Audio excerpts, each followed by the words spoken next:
Som si istá, že za všetkým je energia. Za celou tvorbou života vedomé.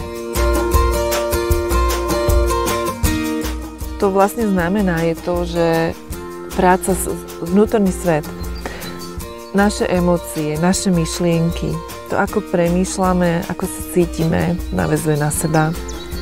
Absolútne určuje, akú realitu zažijeme.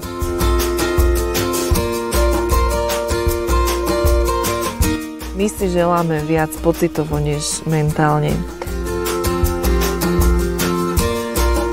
A kľúč v tom plnení snov, túžieb alebo tvorení si reality vedomé je práve v tom, že ovládneme ten svoj vnútorný svet, svoje emócie a svoje myšlienky natoľko, že napriek tomu, čo vidíme vonku,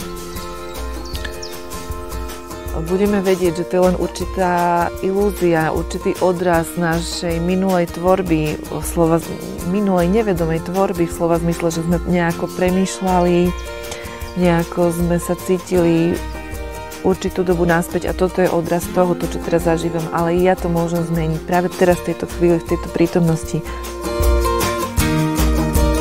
Tým, ako sa zmení moja energia. Tým, ako začnem inak premýšľať, tým, ako začnem inak cítiť. K tomuto je stvorená táto hra.